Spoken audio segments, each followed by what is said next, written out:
Hello, my name is Jeremy Akers, Jeremy Nathaniel Akers, and I want to talk to you about a move.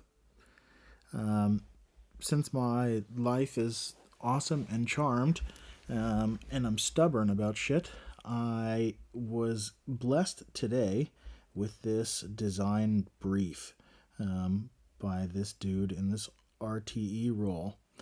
RTE stands for Release Train Engineer. It has to do with this stuff safe, the scaled agile framework. We all have opinions, know it or love it. And this is in Dutch, so that makes it a little tricky. You'll have to deal with it. The basic blueprint is the setting that we're operating in is we've got 150 to 200 people in 18 teams, split into two different functional departments.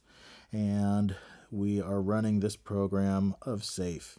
And together we do this quarterly planning, which is called a product increment.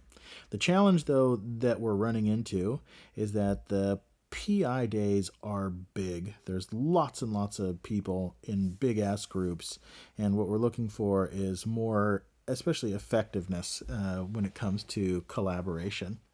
And the purpose or the outcomes that we'd like to lean into is really to figure out what are the most important values of the PI days, which ones do we really want to keep, and which ones are not really proving useful or valuable to us.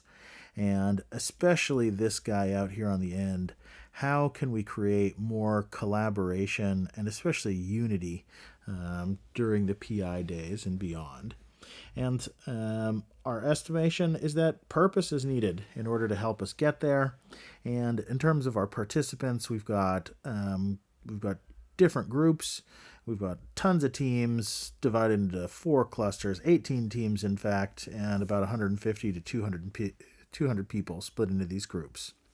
The particular constraint that we're in is that we're going to be doing an online session. We've got ourselves 3 hours to do it, and we're going to be using Miro, and we are stuck using Microsoft Teams. One spoiler alert that I will give you is that we're in a governmental organization, which means even in Microsoft Teams, we are sort of handicapped as well as in Miro. So we think we will need engagement from people and some desire to change and do some stuff different. So this is a pretty high fidelity, high resolution design brief as far as I'm concerned. Thank you, thank you, thank you for that. And so I'm going to walk you through real quick the move that we designed in terms of how, because it gives us a good example of this distinction. You may have seen me show this. I categorize liberating structures into three different buckets. Interaction patterns, these sort of mechanical patterns that you can use almost interchangeably that don't really tell you how to use them or in what direction you should use them. Invitations, different questions that don't tell you so much or often give you some recommendation about which interaction pattern to put that question in, but is sort of exists agnostic to that interaction pattern. It provides direction to the interaction pattern.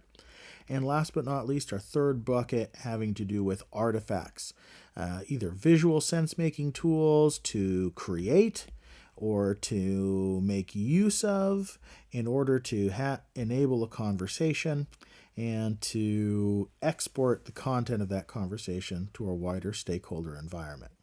So we ran into a particular issue because of that challenge with regards to Microsoft Teams, where we are not able to use all of the affordances in the team environment, and that makes some structures a real big fucking pain in the ass.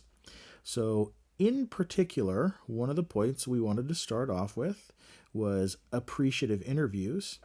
Appreciative interviews invites us to, well, let's just show you the fucking design board. There's our alpha. Appreciative interviews invites us to think of and tell a story about a time when there was a large group and we experienced a particular unity and collaboration. Ordinarily, this structure encourages us to use the basic 1, 2, 4, all pattern. But since we're stuck in Microsoft Teams in this particular environment, in this particular way, that's not really on the board for us. So what we landed on is using the question from the appreciative interviews in the structure or the interaction pattern that is the Conversation Cafe. Conversation Cafe works way different from 1, 2, 4 all, but still ensures that everyone gets to speak and everyone gets to listen. It does that by inviting us to first agree to some sort of ground rules for our conversation. We agree to suspend judgment, respect one another, seek to understand rather than persuade, invite and honor diverse opinions, speak to what has personal heart and meaning, and go for honesty and depth without going on and on and on. And then we invite one person to play the role of host. In our instance, we're also going to invite somebody to play the role of scribe, to go ahead and write shit down for us. And once we've got a host and a scribe, we're going to invite everybody to answer the question. Tell a story about a time where, with a large group, they experienced a unity in collaboration. So Conversation Cafe invites us to put a host and then go around the circle, taking just 1 minute per person to respond to the question. Then we go around the circle again, responding to one another, like doing some cross-sharing. And then we open the conversation up for a more free-form, unstructured group discussion in which, people can sort of jam and riff on each other in a more organic way. And then finally, we go around the circle one final time and share takeaways. So in this instance, we're going to use that Conversation Cafe, like I said, to answer the question around appreciative interviews. And we're also going to invite somebody to take on the role of scribe to document the conversation in Miro, where we'd like to create that artifact. And we're going to give them a little bit of a constraint that they should only take on that role of scribe just once, so as to still continue to engage. So that's our setup to explore the root causes of success through appreciative interviews, through the interaction pattern of Conversation Cafe, and that helps us to avoid the breakout room funny business. After we do that, we will have done effectively the 1 and the up to 4, the group discussion, but we will have not yet done the all. So we need to sort of figure out how we're going to weave these conversations together and cross-pollinate across groups. And the way that we've determined to do that is with something like a gallery walk. Conceivably, you could do a shift and share in this instance as well. But I think after this interaction, sort of slowing down the pace and encouraging people to, sort of go into the introvert space might help mix up the game, so to speak. So what we're going to do is invite them to silently together go read the notes from the other groups in the Miro board. This is why we thank God for that artifact. So just going across in this pretty big group should take us at least 10 minutes. We could allocate more, maybe integrate a break into it or something along those lines, but just take 10 minutes and see that many conversations sort of resembled your conversation, and that as well, many of those conversations also diverted and diverged from the conversation in the group that you had in ways that might be interesting. So after we've woven things together, what we want to do is sort of prime for the conflict phase in order to get people thinking. And to do that, we're going to use a spiral journal in this, and because it still enables us to do this sort of together alone thing and helps set the tone for the next step. So what we'll do is we'll ask people to take out an A4 sheet of paper, divide it into 4 quadrants, making a 2x2 matrix, and then take a couple minutes to draw the nicest, cleanest, tidiest spiral they can. And after they do that, we're going to give them a set of prompts, and in just 2 minutes to take down their notes, to make a journal in response to those prompts. So that'll be 2 minutes per prompt. So it'll take us, times 4 or 5 prompts will take us about 15 minutes in total. And in this instance, what we're going to do is use a specific set of prompts around core qualities in order to lean into some wicked questions. So what that I'll invite us to do, pardon me, sorry guys, fucking allergies, deal with it, is start off with some core quality. So this will come from our appreciative interviews. We'll ask people to foreground the core quality that they believe is most important towards increasing the vibe. And then we'll ask them, hey, in their second quadrant, if you have too much of that core quality, what might that result in? So in this instance, you can see if our core quality is contemplation, that's what we need. If we have too much contemplation, we get overthink. And what's the positive opposite of overthink? Gets us to intuition. And again, if we have too much of that good intuition, then we might end up being chaotic or unpredictable. So that helps us generate actually 2 wicked questions, both between 1 and 3. There should be some paradox here. So contemplation versus intuition, as you can see, describes this wicked question sesh. How can I be contemplative while still relying on my intuition? Pretty wicked question. There's also a wicked question around 2 and 4, which might look like, how do I both avoid overthink and chaos or unpredictability? As you can tell, this has the same kind of quality, but because they're negatives, it just doesn't seem quite as wicked. It's much more wicked when I think about how do I be both contemplative and intuitive at the same time. When I think about good, wanted things, how do I be reflective and intuitive? Then that just seems a little bit more wicked to me. So we're going to use this template to help us generate some wicked questions in the form of spiral journal. And once we've done that, we're going to take those dilemmas, so to speak, that we will have generated from our wicked journal, our spiral journal, and yeah, I guess it's a wicked journal. Why not? And we're going to, again, jump into the conversation cafe so that we can get some cross-pollination in small groups, importantly, without jumping from different breakout room to different breakout room.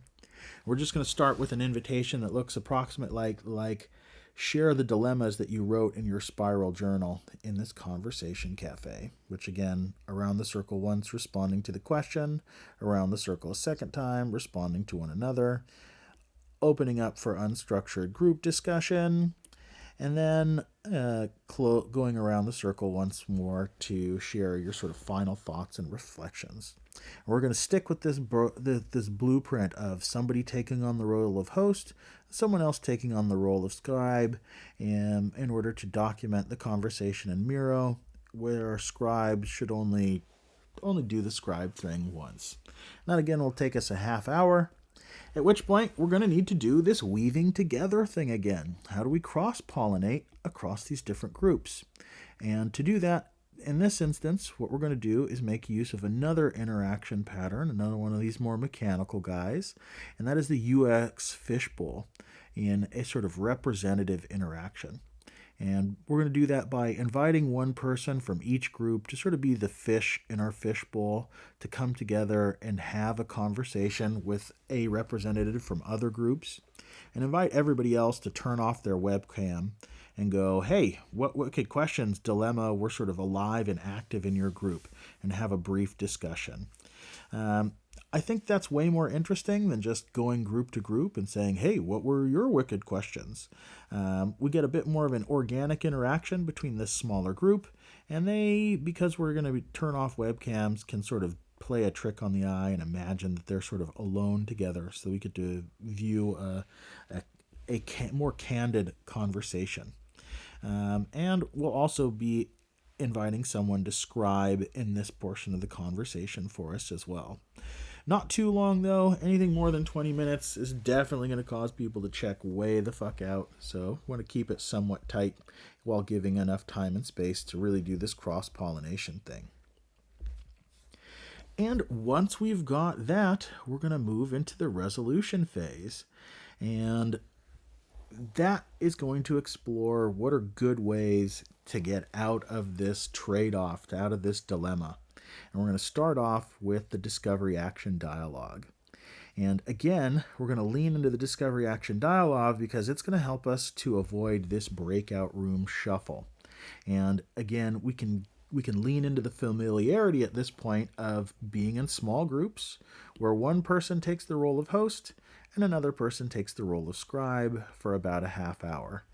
But instead of going with the conversation cafe and working in circles, the discovery action dialogue is going to have us focus on these 7 questions, which is, how do we know when the problem, in this instance our dilemma, our wicked question, is present? How do we contribute to effectively dealing with that dilemma?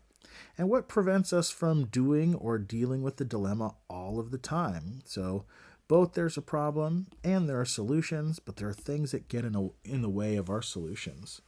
And then we're going to think and explore positive deviance. Is there anyone we know who is able to regularly overcome this dilemma?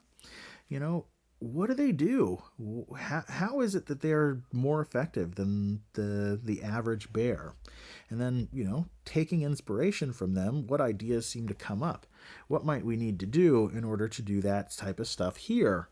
Is there anybody else who might need to plug in with us in order for us to reap the benefits of the solutions that come from, people that are positively deviant? So discovery action dialogue will just guide the conversation through these questions. Scribe, again, will document in Miro. And in a half hour, we will have a bunch of ideas, not about thoughts that we have about how we might be able to solve this challenge, but mostly about things that people in our environment are actually doing that seems to be more effective than normal. Once we've done that, we will have primed the group to think about positive deviance, and my design choice is really to grow the edge of intervention and cross-pollinate and inspire more than try and do some advanced governance shit and decide on what our quote-unquote shared solution is going to be. We're going to use 15% solutions as well as Troika Consulting in order to encourage agency. And 15% solutions invites us to ponder, with no more time, authority, or resources, what can we do as an individual to resolve or address this dilemma and create more stories like we had in the very first step with appreciative interviews. And the idea here is also to use Miro and to offer folks a bit of a template in order to document these types of actions and take this individual action into Troika Consulting, where we can exchange care, grow trust, and feedback on the solutions. And what we're going to do is one person is basically going to share their intention, their intended 15% solution. The other two are going to take on the role of consultants, and they're going to ask clarifying questions. After they've got clarifying questions, in just a few minutes, we're going to invite the consultants to have a discussion amongst themselves, a brief one-on-one of just 5 minutes in length. And then after the client has listened to that consultation, they're going to come back and share their takeaway or what they thought was interesting, insightful, and potentially useful.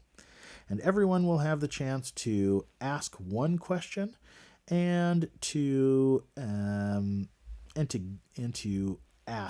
answer 2 questions. And we'll want to take note of any notes, links, visuals, shit like that pops up. So in just 10 minutes per person, or 30 minutes in total, we will have had everybody take some time to get some feedback and exchange some thinking about what we thought was individually might be the way to go to push solutioning out to the edge of this system. So what I think is interesting about this blueprint, or about this design storyboard, is really focused on this adaptation of, oh shit, we're stuck in Microsoft Teams. We can't even create separate teams to have durable working environments. We have to sort of pre-program what the breakout rooms look like in advance and don't have the opportunity to randomize things.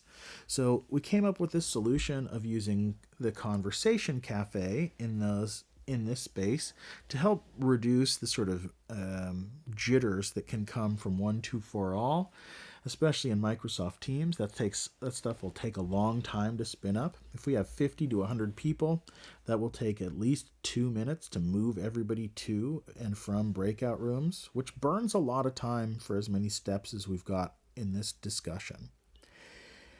In addition, we had an interesting conversation about how we might use the folding spectrogram in a couple of different ways in order to divide the group up into the amount of breakout rooms and reconfigure the group into that many different breakouts as well.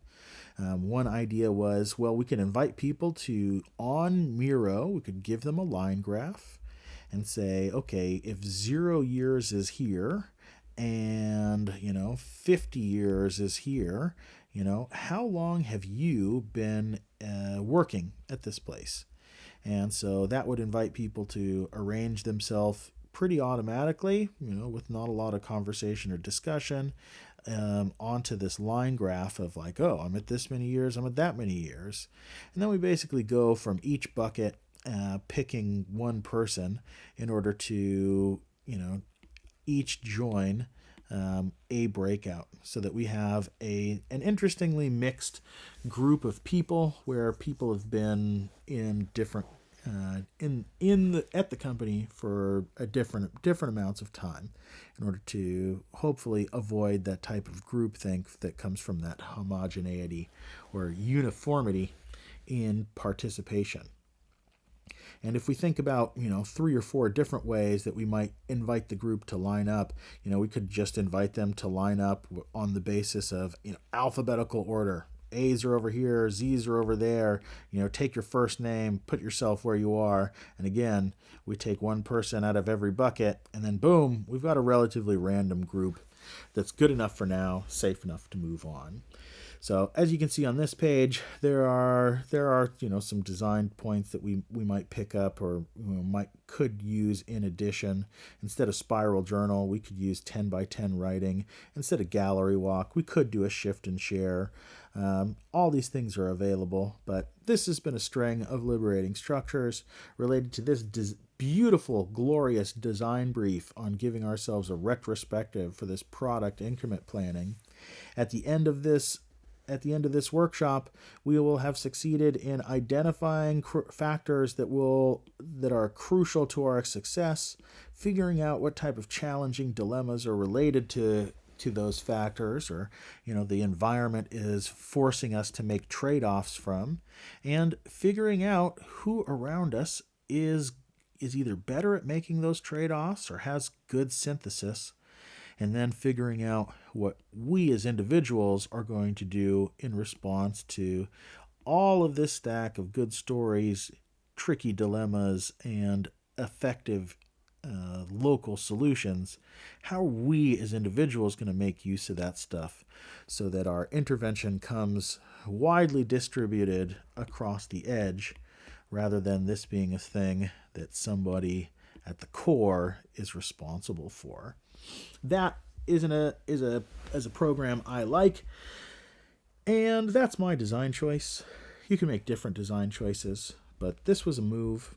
This was a scene that I received, and this was the move that we designed in response to it. My name's Jeremy Akers, Jeremy Nathaniel Akers. Thanks for your time, attention, and energy, and I'll see you in the future.